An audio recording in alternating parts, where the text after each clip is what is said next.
은혜가 넘치는 귀한 찬양 감사드립니다. 이제 성경 말씀을 봉독하겠습니다. 오늘 우리에게 주신 하나님의 말씀은 사무엘상 19장 1절부터 17절까지의 말씀입니다. 오늘 허락하신 말씀 중에 19장 8절부터 12절까지의 말씀을 함께 교독하시겠습니다. 8절을 제가 먼저 읽습니다. 전쟁이 다시 있으므로 다윗이 나아가서 블레셋 사람들과 싸워 그들을 크게 쳐 죽이매 그들이 그 앞에서 도망하니라. 사울이 손에 단창을 가지고 그의 집에 앉았을 때에 여호와께서 부리시는 악령이 사울에게 접하였으므로 다윗이 손으로 수금을 탈 때에 사울이 단창으로 다윗을 벽에 박으려 하였으나 그는 사울의 앞을 피하고 사울의 창은 벽에 박힌지라. 다윗이 그 밤에 도피하매 사울이 전령들을 다윗의 집에 보내어 그를 지키다가 아침에 그를 죽이게 하려 한지라. 다윗의 아내 미갈이 다윗에게 말하여 이르되 당신이 이 밤에 당신의 생명을 구하지 아니하면 내일에는 죽임을 당하리라 하고 함께 읽습니다. 미갈이 다윗을 창에서 달아 내리매 그가 피하여 도망하니라. 아멘. 할렐루야. 오늘은 말씀과 성찬을 통하여 아무도 그냥 돌아가지 마시기를 바랍니다. 선한 목자 되신 하나님께서 우리에게 꼭 필요한 말씀으로, 세미한 말씀으로 각자에게 허락해 주셨으면 좋겠습니다. 오늘은 인생의 버팀목이 흔들릴 때, 인생의 기둥이 흔들릴 때, 참 이해할 수 없는 어려움들이 닥쳐왔을 때 어떻게 다윗을 통해 이것을 감당할 수 있을 것인가 좀 정리를 하려겠습니다. 여러분, 삶을 살다 보면 불행이 겹쳐서 올 때가 있습니다. 어려움이 한꺼번에 올 때가 있습니다. 대표적인 예로 욥입니다. 그 하나님 앞에 신실하고 의로운 욥에게 먼저 하루아침에 재산이 다 풍비박산이 되었습니다. 그리고 그 사랑하는 아들, 딸들이 다 죽어버렸습니다. 한 명도 힘든데 10명이 다 죽어버렸습니다. 거기에다가 엎친 데 덮친 격으로 몸에 악창이 나고 총경이 나고 온몸이 그냥 얼마나 고통스러운지 태어난 것을 저주할 정도로 힘들었습니다. 그 정도면 그것도 힘든데, 여러분, 가족이라고 해봐야 아내밖에 안 남았는데 아내가, 위로가 돼야 할 아내가 남편을 저주하는 것입니다. 어떻게 감당하겠어요? 나중에 보면 사랑하는 친구들, 아꼈던 친구들조차도 욥에게는 전혀 위로가 되지 못하고 계속해서 타격을 가하는 것이에요. 그러니까 거의 그로기 상태가 되는 것이에요. 오늘 1부 때는 이 얘기하는데 막 성도들이 막 울더라고요. 그러니까 동일시가 되나 봐요. 그런데 욥이 얼마나 대단한 것은 이런 가운데서도 욥이 최후 승리를 얻은 것이에요. 하나님이 얼마나 욥이 참 믿음직했으면 이런 고통을 허락했겠어요. 오늘 다윗은 다윗의 인생의 여름의 길목, 여름으로 가는 길목이에요. 여름으로 가는 길목에서 한꺼번에 다윗에게 어려운 일이 닥치는 것이에요. 다윗은 지금 못한 게 아니에요. 앞에도 보면 나올 다윗이 지혜롭게 행했다. 다윗은 18장 하면 지혜롭게 행했다. 지혜롭게 행했다. 모든 사람들에게 신뢰를 받았다. 그런 지혜롭게 행했는데 이제 문제는 뭐냐면 너무 잘하니까 그 당시에도 아마 1등을 죽이는 사회였던가 봐요. 잘하면 끌어내리는 거예요. 그러니까 사울왕이 다윗을 두려워했다 그랬어요. 1인자가, 나라의 왕이 질투심과 적대감을 가지고 이제 두려워했어요.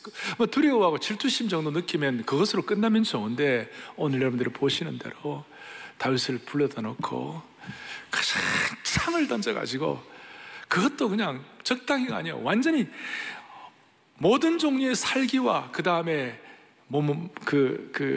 다윗을 죽이려는 마음을 모아가지고 던지는데, 여러분, 이제 오늘 다윗이 오늘 이 이후부터 이제 도망하였더라. 오늘 그 살기를 피해가지고 사울의 왕이 죽이려고 하는 걸 피해가지고 도망을 가는데, 이 이후부터 이제 여러분 시편에도 나오고 다윗의 이 이후부터 계속해서 도피했더라 말이 나와요. 그러니까 싸우지 않고 도망갔어요.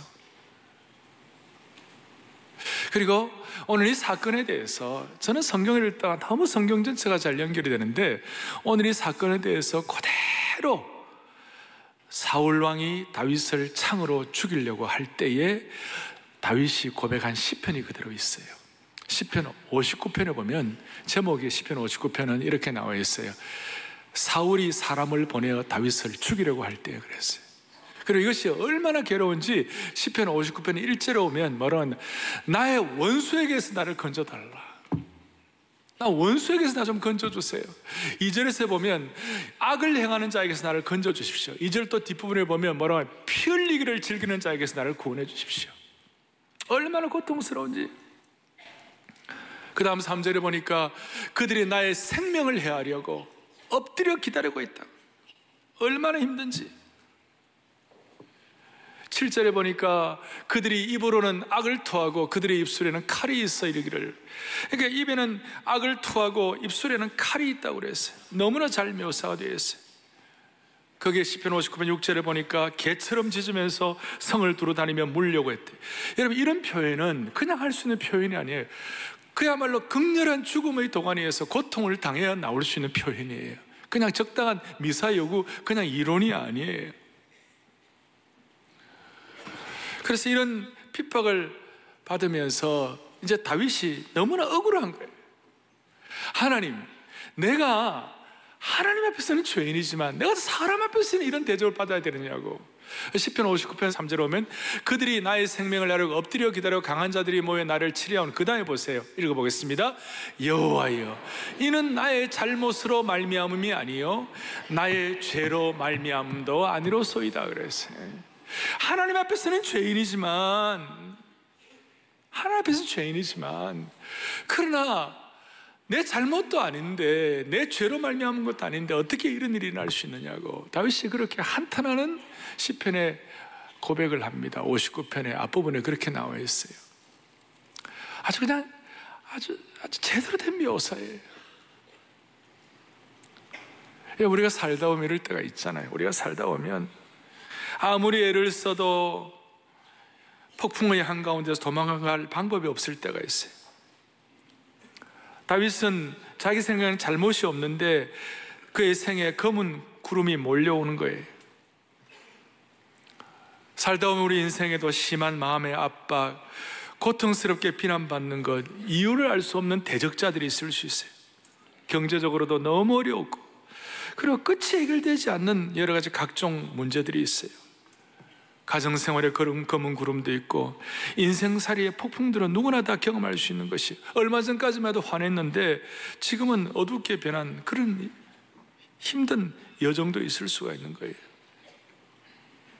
좀 이제 구체적으로 보면 다윗의 기둥들이 있었는데, 다윗이 가졌던 그 기둥들, 그리고 그의 버팀목들이 흔들흔들 하는 거예요. 그의 내면을 받치는 기둥이 한 2가지가 있었고, 그의 외면을 버텨주는 버팀목이 한 3가지가 있었어요. 외부를 버티는 3가지가 있어요. 근데 이게 다 흔들리는 거예요.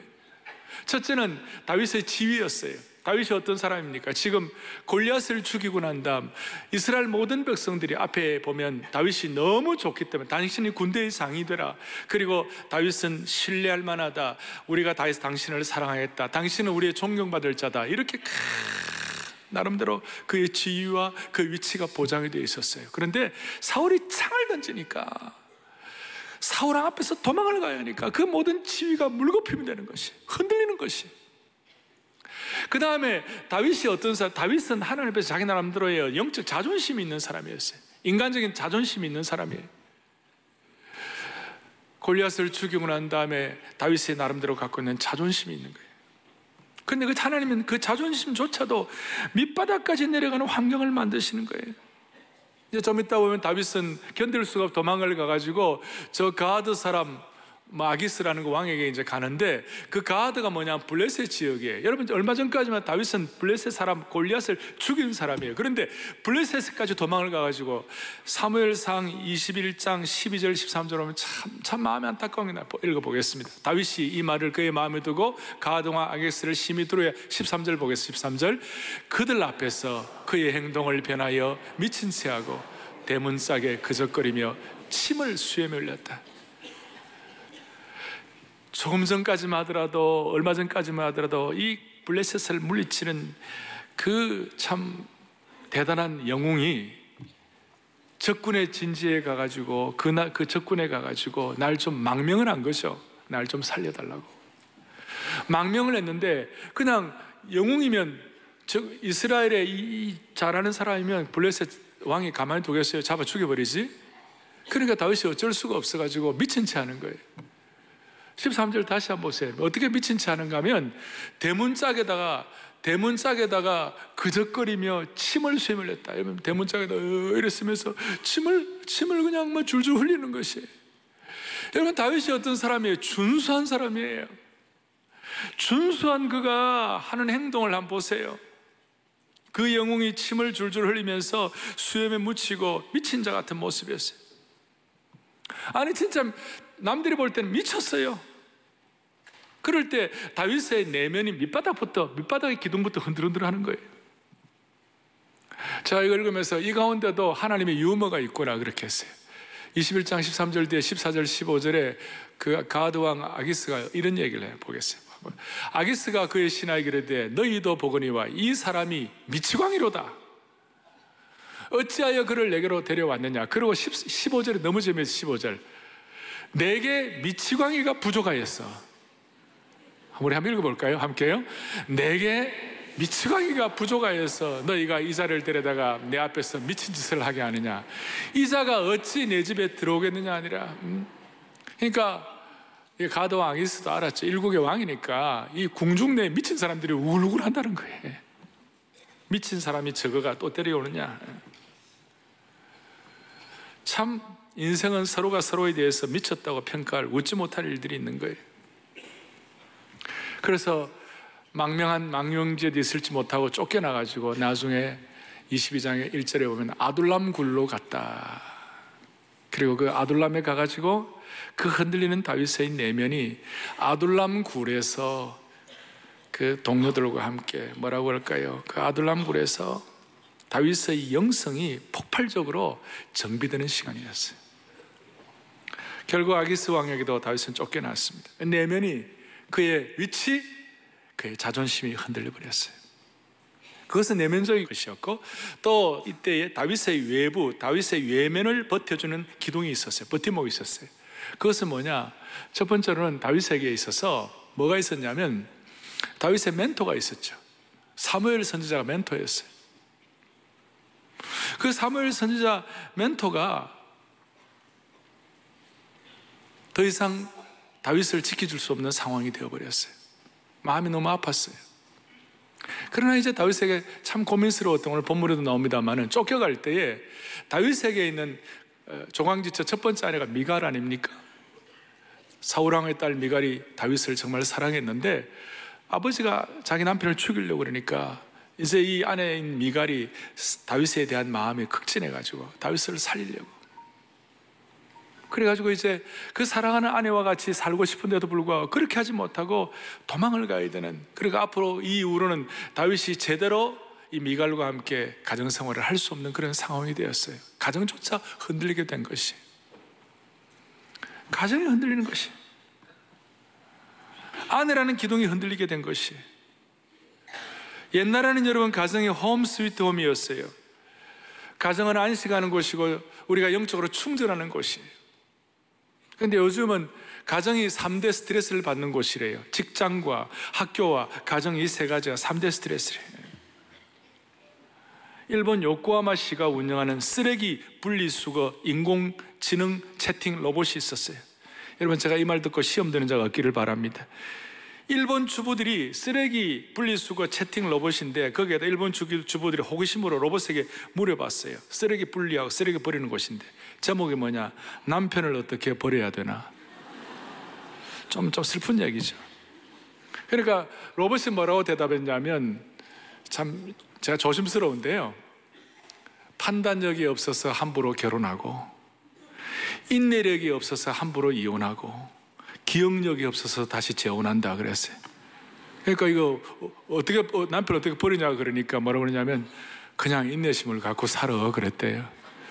자, 이런 얘기들이 오늘 뭐 혹시 마음에 아픔이 되는 분이 있을지 모르겠는데, 이걸 다 정리할 정도로 오늘 말씀에 위력이 있기를 바라는 것이, 아시겠어요? 버티는 것이 있어요. 우리를 외부적으로 버텨주는 것이 있어요. 멘토가 있을 수 있고, 좋은 선배가 있을 수 있고, 좋은 가정이 있지만 그것조차 흔드는 거예요. 마지막으로 다윗에게 정말 좋은 외부의 버팀목이 누구였어요? 요나단이었죠. 사랑하는 친구 요나단, 생명처럼 사랑하는 친구 요나단. 그런데 하나님께서 뒤에 보면 사무엘상 20장 42절에 요나단이 다윗에게 이르되 평안히 가라 그러고, 다윗은 일어나 떠나고 요나단은 성읍으로 들어가니라. 이 이후에 다윗은 요나단을 다시 만나지 못해요. 가장 버텨주는 사랑하는 친구도 흔들리고, 가정도 흔들리고, 멘토도 흔들리고. 하나님 왜 이렇게 하실까? 우리는 우리의 생을 살아가면서 우리가 의뢰하는 것들이 있어요.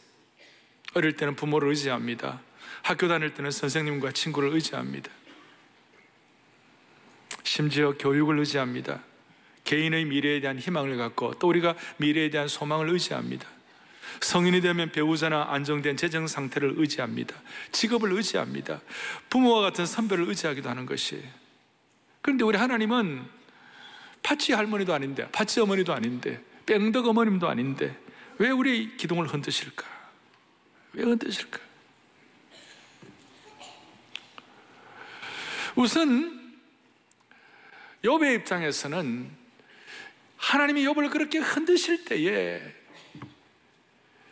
나중에 욥이 어떻게 했냐면, 그 흔드는 걸 통하여 자기 주변 옆에 일어나는 것들을 보다가, 위로부터 주시는 것에 대한 것이 제대로 확인이 못 되었는데, 그 모든 과정을 거치고 난 다음에 욥기 42장 5절에 욥이 이런 표현을 하는 거예요. 욥이 표현한 것을 한번 같이 합독하겠습니다. 함께 보죠. 내가 주께 대하여 귀로 듣기만 하였사오나 이제는, 그러니까 이런 인생의 기둥이 흔들리고 고난당하기 전까지는 이 옆에 있는 것, 좌우 옆은 잘 보았는데, 위로부터 부어주시는, 위로부터의 그 하나님 인도하심에 대해서는 잘 몰랐다는 거예요. 그러니까 귀로 듣기만 하고 위로부터 주시는 것에 대해서는 위로부터 열린 것에 대해서는 우리가 잘 몰랐다는 거예요. 그러니까 하나님은 이런 기둥과 그 다음에 버팀목을 흔들릴 때는 우리 주위의 옆 상황뿐만 아니라 하나님과의 위로부터 부어주시는, 위로부터 열려주시는 그것에 대해서 눈이 열리기를 바란다는 것이에요. 제가 어떤 노원로 목사님이 한국의 상당히 그 정치 지도자 장관이 되시는 분에게 제가 옆에서 그분이 하는 얘기를 들었어요. 무슨 장관, 당신이 아무리 뭐 열심히 해보려고 하더라도 이게 정리가 안 됐으면 이게 안 되는 거야. 제가 이렇게 해도 알아들으시겠어요? 이게 정리가 안 되면 이게 안 되는 거야. 그러니 이게 하나님과의 관계가 먼저 돼야 돼. 여기에 대해서 먼저 제대로 돼야 그 다음에 옆에 제대로 되는 것이야. 설령 옆에 일어나는 것들이 다 잘 되고 멋있게 된다 할지라도 이게 안 되면 이것은 오래 가는 것이 아니야. 정치는 잠깐이고 하나님과의 관계는 영원한 것이야. 그러니까 이런 일들이 흔들릴 때에 우리에게 있어서 먼저 우리의 마음속에 확인되어 주시는 것이 뭐냐면, 옆에 있는 것들을 이것뿐만 아니라 하나님과의 관계에서 눈이 열리도록 만들어주신 주님을 찬양하는 것이에요. 삶의 기둥과 버팀목의 지축이 흔들리는 어려움 속에서요, 욥처럼 하나님 만나고 경험한 후에 삶을 바라보는 눈이 달라지고 이전과는 비교할 수 없는 깊이와 신앙의 향기가 나는 것이에요. 가짜가 가짜가 되고 진짜가 진짜가 되는 것이에요. 그래서 그럴 때 우리는 소위 신앙의 순도, 신앙의 격, 신앙의 결, 신앙의 수준, 신앙의 향기가 완전히 다르도록 만들어 주시는 것입니다. 그래서 복음주의 신학자 옥스포드의 알리스터 맥그라스가 한 얘기를 한번 제가 정리를 해보았어요. 한번 보겠어요. 같이 보죠. 너무나 자주 우리의 신앙은 신뢰할 수 없는 토대에 근거하고 있다. 이를테면 만족스러운 인간관계, 안정된 직장, 든든한 은행 계좌, 육체적 건강 같은 것들이다. 우리는 종종 이러한 버팀목들이 하나님을 대신하게 된다. 그러나 하나님은 우리를 한 번씩 흔드셔서 우리가 의지하는 세상의 버팀목이라는 불순물을 제거하고 하나님만을 신뢰하는 법을 배우게 한다. 아멘. 여러분 이거 동의하시죠? 그러니까 이제 중요한 것은 오늘 성찬식 그리스도의 몸과 피를 그리스도의 떡과 잔을 앞에 놓고 우리가 오늘 이 시간 기도의 제목으로 삼아야 되고 우리가 딱 붙잡아야 할 통찰력이 있는 것이, 그것이 뭐냐? 우리가 의지하는 기둥이 흔들리고 그 기둥 버팀목이 흔들릴 때 그때 하나님이 주시는 위로부터 깨닫게 하시는 통찰력은 무엇과도 바꿀 수 없는 것인데, 첫 번째 통찰력은 뭐냐면 우리가 아무리 좋아하는 것이라도 사랑하는 주님과 대체할 수 있는 것은 없다, 이것이. 뭐 우리가 다 이별적으로 다 안다, 그게 아니에요. 그래서 여러분 진짜 영적인 눈이 제대로 열리면 우리가 흔들린다고 생각하지만 사실 그 흔들리는 것이 아니에요. 하나님의 사랑은 안 흔들리는 것이에요. 하나님의 진짜 공급은 안 흔들리는 것이에요. 하나님의 주권은 안 흔들리는 것이에요. 진짜는 안 흔들리는데 우리가 흔들린다고 느낄 뿐이에요. 물론 환경적으로 힘드니까 우리가 고통은 있지만 그건 우리의 느낌이고, 진짜 영적인 상황은 흔들리지 않고 우리가 그렇게 느낄 뿐이라는 것이에요. 그래서 우리가 거기에서 깨닫는 것은 뭐냐면, 하나님의 시각에서 보면 우리가 이것은 정말 잃어버릴 수 없는 기둥이라고 버팀목이라고 생각하는 그것은 하나님의 입장에서 볼 때는 그것이 장난감이라는 것이에요. 장난감이다. 뭐라고요? 장난감이다. 우리의 자존심도 하나님이 보시기에는 삶의 장난감이다. 물질도 하나님 보시기에는 장난감이다. 좋은 친구들도 하나님 보시기에는 장난감이다. 근데 우리는 이 장난감에 대해서 너무 애착이 가고 너무 재밌어가지고 이 장난감 포기하기를 너무 두려워하는 것이에요. 그래서 한 번씩은 하나님을 흔드시는 거예요. 좀 우리는 세게 말하면 이 장난감을 가지고 노는 것에 우리는 승리하려고 전력 투구를 하는 거예요. 다른 표현으로 말하면 덜 중요한 것에 성공하려고 전력 투구를 하는 것이에요. 그렇기 때문에 하나님은 우리가 의지하던 이 장난감을 한 번씩 흔들므로 말미암아 덜 중요한 것이 아니라 가장 중요한 것을 성공하도록 만들어주신 주님을 찬양합니다. 아이들은 장난감을 갖고 놀다가 시간이 지나면 원위치로 갖다 놓습니다. 인생살이도 마찬가지입니다. 장난감은 게임이 끝나면 박스 속으로 들어갈 수밖에 없는 것이에요. 우리 아이들이 노는 이 장난감은 일시적이고 나중에는 다 박스로 들어간다는 것입니다. 결국은 나중에 쓰레기통에 들어갈 때가 많아요. 이 세상은 대부분 우리 인생 가운데서, 우리 삶을 살아가는 가운데서 많은 사람들은 장난감 수집하는 것을 가장 가치 있는 것으로 여기고 거기에다 전력 투구하는 거예요. 그래서 장난감에 우리의 시선과 초점과 에너지를 다 빼앗기고 심지어 중독에 빠지기도 하는 것이에요. 맨날 장난감에 중독에 빠져가지고 거기에 놀다 보면 실체를 놓치고 마는 것이에요.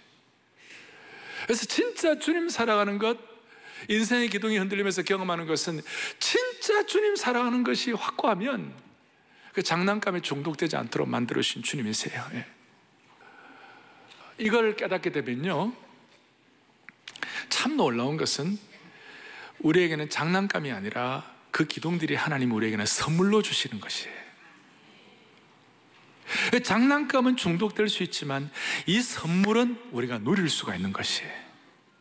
주님을 향한 우리의 시선과 이것이 열려가지고 제대로 깨닫게 되면 이것이 주님이 주신 선물이 되므로 말미암아 선물은 누리고 중독되지 아니하고 우리가 우리 남은 인생을 우선순위에서 덜 중요한 것 성공하지 아니하고 가장 중요한 것에 성공하도록 만들어주시는 주님이신 것이에요. 이 첫 번째 통찰력이에요. 그래서 오늘 우리가 성찬식을 참여하며 자신을 살피면서 주여 내가 중독된 거 있으면 제가여 주시옵소서. 장난감에 마음 뺏게 한 걸 정리하게 하여 주십시오. 두 번째로 중요한 통찰력은 뭐냐? 내 인생의 중심 의자를 점검하게 되는 것이에요. 내 인생의 중심 의자에 누가 앉아 있는지, 날 흔들므로 말미암아 좀 어려운 말로 내 인생의 내적 보좌, 내 인생의 왕자를 점검하게 되는 것이에요. 내 인생의 의자에 누가 주인으로 앉아 있는지 그걸 점검하는 거예요. 물론 우리는 육체로 태어난 이상 우리는 뭔가를 의지하고 살아야 돼요. 그래서 우리 모두의 마음속의 중심의자의 내적 보좌에서 많은 것들을 앉혀놓고 있는 것이에요. 다윗처럼 사회적인 위치, 자존심, 또 아내, 가족, 그리고 멘토, 그 다음에 좋은 친구, 이런 것들이 자리 잡을 수가 있는 것이에요. 그렇게 또 하나님 한 번씩 흔드시는데, 중요한 것은 이렇게 흔드시면서 이게 진짜 장난감인지 아니면 필수인지를 점검하면서 내 인생의 내면의 보좌에 누가 앉아 있는지, 예수님이 앉아 계시는지 아닌지를 점검하는 것이에요. 그러면 저에게도 마찬가지예요. 따라서 여러분과 제가 사생아가 아니라면, 여러분과 제가 진짜 하나님의 자녀라면, 내 인생의 중심에 다른 장난감들이 앉아가지고 그렇게 주인처럼 왕노릇하면요, 하나님은 반드시 흔드시는 것이에요. 대답 안 하시네. 여러분, 정말 여러분과 제가 사생아가 아니라면, 우리가 진짜 하나님의 자녀라면, 내 인생의 내적 보좌에, 내적 왕자에 장난감들이 와서 앉아 있으면 하나님 반드시 흔드셔가지고 자리를 잡게 하시는 것이에요. 그래서 우리가 이런 것들을 알고 오늘 성찬에 참여하며 이런 장난감들을 미리미리 예비로 미리미리 제거하게 되면 하나님은 우리에게 선물로 주시는 거예요, 그것을. 그래서 그걸 누리도록 만들어 주시는 것이에요. 그래서 오늘 양심적으로 하나님 앞에 성찬에 참여하며, 하나님, 내가 내 인생의 가장 중요한 기둥이라고 생각하는 것들을 정리하고, 그것은 하나님이 선물로 주신 것을 되게 하시고, 내 인생의 내적 보좌와 왕자에는 주님이 앉아 주시기를 바랍니다. 자발적인 제거 작업을 벌여야 되는 것이, 하나님과의 인격적인 교통 가운데서 하나님과 동행하며 사는 것이 중요하게 이제 느껴지게 되는데, 그런데 우리는 자주 우리의 관심은 주님과의 동행이 중요한데도 불구하고 우리는 주님 거기 계세요, 주님 저쪽에 앉아 계세요, 그냥 저는 제가 알아서 할게요. 여러분, 그것이 너무 안타까운 일이에요. 자꾸 다른 것에 마음을 빼앗기는 것이. 이런 의미에서 하나님께서 저와 여러분의 인생의 기둥을 흔드시는 것은 축복입니다. 이것도 평소에 비해서 대답을 크게 안 하세요. 이런 의미에서 하나님께서 저와 여러분들의 기둥과 버팀목을 흔드시는 것은 축복이라는 것이. 저는 조금 더 다른 차원에서, 왜 하나님은 이 다윗 입장에서 볼 때는 왜 하나님이 이렇게 하셨을까? 왜 하나님은 다윗의 이 중요한 버팀목을, 기둥을 다 흔들어 버렸을까? 그 이유는 다윗은 앞으로 하나님의 일을 제대로 감당해야 되고, 그 다음에 하나님 나라의 다윗은 중요한 인물입니다. 그리고 그 중요한 인물은 그 인생의 여름이 되어가는 그 시기에는 반드시 훈련학교에서 배워야만 하는 것이에요. 그러니까 하나님의 명문 훈련학교에서 제대로 된 하나님의 사람으로 빚어지기 위해서는 하나님이 훈련을 해야 되는 것이에요. 그러니까 그 훈련을 어떻게 하는가? 다윗에게 배워야 할 중요한 덕목은, 너 사울처럼 되면 안 된다. 앞으로 너는 킹십, 너는 리더십을 가지고 왕으로서의 역할을 해야 하는데, 그러려면 너 사울 왕처럼 되면 안 된다. 그래서 좀 과한지는 모르지만 좀 안타깝게도 말씀드린 것은 뭐냐면요, 사울 왕은 다윗을 하나님의 훈련학교에서 제대로 조련시키기 위한 학습 도구인 것이에요. 좀 안타깝긴 하지만 사울 왕에게 있는 질투심, 사울에게 있는 적대감, 사울에게 있는 폭발감, 이런 것들이 앞으로 다윗에게는 다시는 재현되면 안 되는 것이에요. 다윗 안에도 있을 수 있는, 다윗의 내면에도 자리 잡을 수 있는 사울왕적인 요소가 하나님 보실 때 점검하시는 것이에요. 그런 폭발력 있는 질투심, 그의 어떤 공격적인 성향, 그걸 하나님께서 점검하셔가지고 다윗의 심장과 살과 근육 안에 존재할 수 있는 사울적 요소를 제거하지 않는다면 양치기 다윗도 별 수 없다는 것이에요. 만약 그가 훈련 없이 그냥 그대로 왕이 되었다면 양치기 다윗은 틀림없이 제2의 사울로 전락할 수가 있었을 것이에요. 그냥 왕이 되었다면 양치기 다윗은 제2의 사울왕, 다윗에게도 이런 성향이 없지 않아 있었겠죠. 나중에 바세바의 남편 우리아를 잔인하게 죽이는 거 한번 보세요. 어떻게 그럴 수가 있어요? 그러니까 하나님은 이걸 지금 제거하기 위하여 사울왕을 도구로 사용하는 거예요. 그러나 오늘 우리의 마음속에 내 인생의 버팀목이 흔들리고 내 가정이 흔들리고, 제가 아까 채팅 로봇을 얘기할 때 가정적으로 여러분 마음이 아픈 분들이 있을 거예요. 그러나 그것만으로 끝나면 안 되고, 그런 환경 자체가 나를 내 신앙의 결과, 순도와 격을 새롭게 하시려고 하시는 하나님의 기회인 것이구나. 그러니까 나를 고통스럽게 하고 어렵게 하는 환경이 지금 나를 하나님의 사람으로 만들어 가고 있구나, 이렇게 생각이 되네. 말씀을 정리하겠습니다. 오늘 이 내용을 다윗은 그대로 깨닫고 시편 59편에서 고백을 하는 것입니다. 시편 59편 5절에 보면, 시편 59편 5절 같이 보겠습니다. 같이 보죠. 주님은 만군의 하나님 여호와 이스라엘의 하나님이시오니 일어나 모든 나라들을 벌하소서. 악을 행하는 모든 자들에게 은혜를 베푸지 마소서. 다윗은 지금 그전에는 그냥 적당한 하나님이었어요. 아도나이 정도였어요. 그런데 하나님에 대해서 만군의 여호와 하나님, 야훼 하나님, 엘샤다이의 하나님, Almighty God, 하나님은 만군의 여호와 하나님, 옛날의 하나님 정도가 아니에요. 이걸 깨닫고 난 다음에 이 고통 가운데서 하나님이 만군의 하나님 여호와 되심을 고백하고, 그 다음에 진실된 고백으로 시편 59편은 뭐라고 그랬죠? 제가 다윗이 사울왕의 공격을 받을 때에 그 어려운 가운데 쓴 시편이라고 그랬죠. 마지막 16절 17절을 보겠습니다. 시편 59편 뒤에 17절 보겠습니다. 나는 주의 힘을 노래하며 아침에 주의 인자하심을 높이 부르오리니 주는 나의 할렐루야. 흔들리는 버팀목이, 흔들리는 인생의 기둥 가운데서 만군의 여호와 하나님 때문에 주님은 나의 요새이시며 환난 날에 피난처 되시고 나의 방패가 되신다. 17절 보겠습니다. 17절, 나의 힘이시여 내가 주께 찬송하오르니 하나님은 나의 요새이시며 나를 긍휼히 여기시는 하나님이십니다. 아멘. 이 다윗의 고백이 오늘 저와 여러분의 고백이 되기를 바랍니다. 흔들리는 기둥이 예수님 때문에, 하나님 때문에 삶의 요새와 방패와 피난처로 변하게 된 것입니다. 그래서 기둥이, 내 삶의 기둥이 흔들리는 것이 문제가 아니라 하나님이 내 삶의 요새와 방패가 되시는 것이 더 중요한 것입니다. 어떤 사람도 버팀목이 흔들림을 받지 아니하고 기둥이 흔들림이 없을 때 하나님이 내 요새와 방패가 된다는 것에 대해서 처절하게 절감할 수가 없는 것이에요. 오늘 그런 차원에서 오늘 이 성찬에 참여하며 내 삶의 영적 재고조사를 통하여 자신을 살피고, 내 삶에 흔들리는 기둥이 문제가 아니라 하나님이 내 삶의 요새와 방패되는 것을 고백하는, 그래야 오늘 성찬식을 통하여 지금 이 순간 살아계신 하나님의 임재와 치유와 기적을 체험하기를 바라는 것입니다.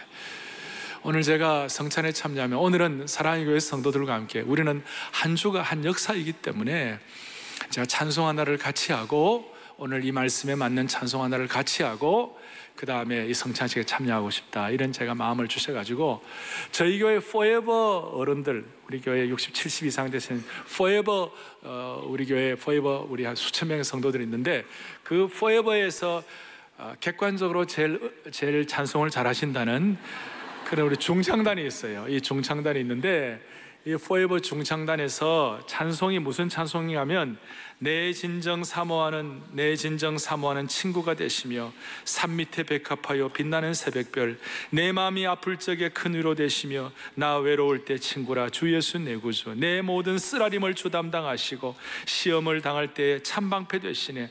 온 세상 날 버리고 내 앞길을 험해도 끝까지 나를 지키리 주 예수 내 구주. 할렐루야. 이 내 진정 사모하는이라는 이 찬송을 새롭게 편곡을 했어요. 이 편곡한 걸 여러분들이 들으시고 인생을 다 오래 사시고 주님을 이렇게 고백하는 것을 우리의 고백으로 삼아 다윗처럼 인생이 흔들 때 하나님이 요새와 방패가 되시고 끝까지 지키는 것을 묵상하고 고백하면서 성찬에 참여할 수 있기를 바랍니다. 내 진정 사모하는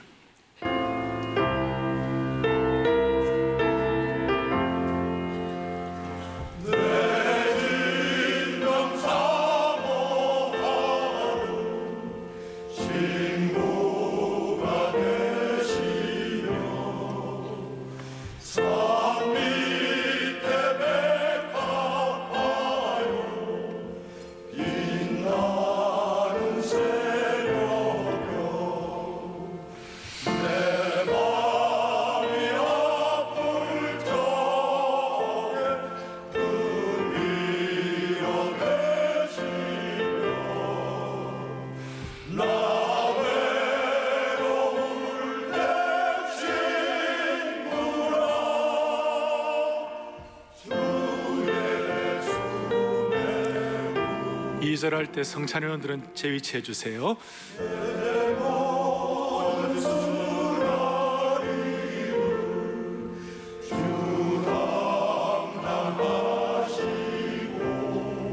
아멘.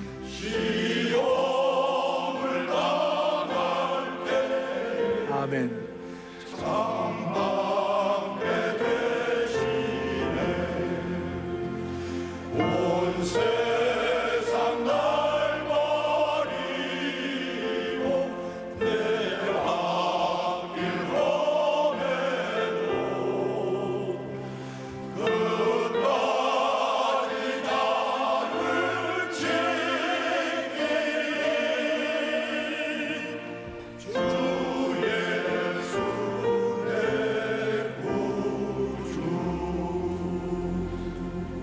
아멘.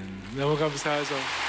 잠깐만 서 계시고 우리 2절을 같이 하면서 우리 성찬을 받겠습니다. 오늘은 우리 평소 성찬 시간은 좀 다르게 우리 찬송하면서 성찬식을 진행하겠습니다. 우리 사랑의 교회 성찬식은 예수 그리스도를 구세주와 주님으로 고백하는 구원의 확신이 있는 세례받은 분들이 참여할 수가 있습니다. 자신을 살피고 성찬에 참여하면 2절을 같이 하시면서 먼저 여러분들이 떡을 받고 난 다음에 바로 기념하시지 마시고 함께 갖고 계시다가 우리 모두가 다 주님은 나의 요새요 방패요 나의 상급이신 줄로 믿습니다. 그리고 내가 의지하는 모든 기둥들은 그게 기둥이 되면 안 되고 주여 주님이 주시는 선물이 되게 하여 주시옵소서. 그런 마음으로 떡을 우리가 기념하겠습니다. 떡을 이 시간 2절을 같이 하면서 떡을 받겠습니다. 우리 포에버 찬양단과 함께 같이 하겠습니다. 내 모든 쓰라림을 주 담당하시고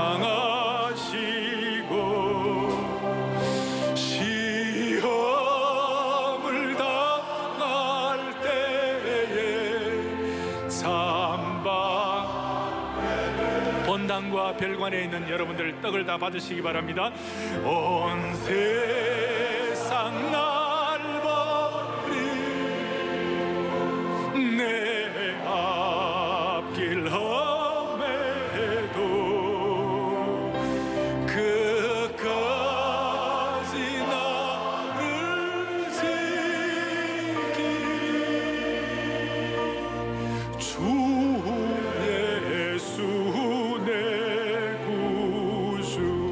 오늘 주님이 주시는 음성을 듣고 우리 나가면서 모든 성도들끼리 서로 기뻐하면서 주님이 나의 방패와 요새인 것을 고백하면서 우리 오늘 한 주일을 또 새롭게 주님 앞에 주님과 함께 동행하며 살아가겠습니다. 내 진정 사모하는 내 진정 사모하는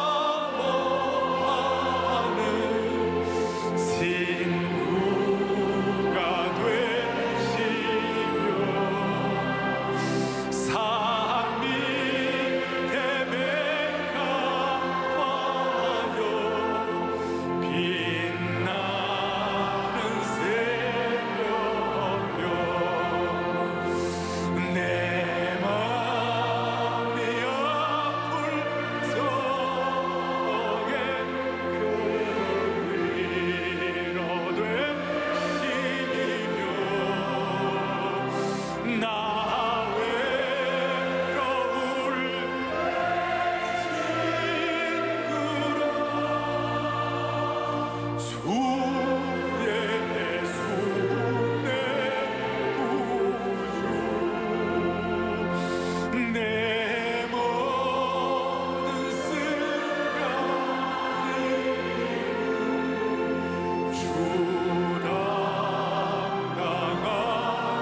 새롭게 하네. 존귀한 주보여 내 영을 새롭게 하시네. 할렐루야. 존귀한 주보여 내 영을 존귀한 주보여니 교회를 새롭게 하네. 존귀한 주보여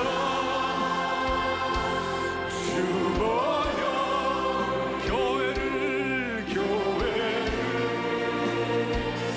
새롭게 하시네.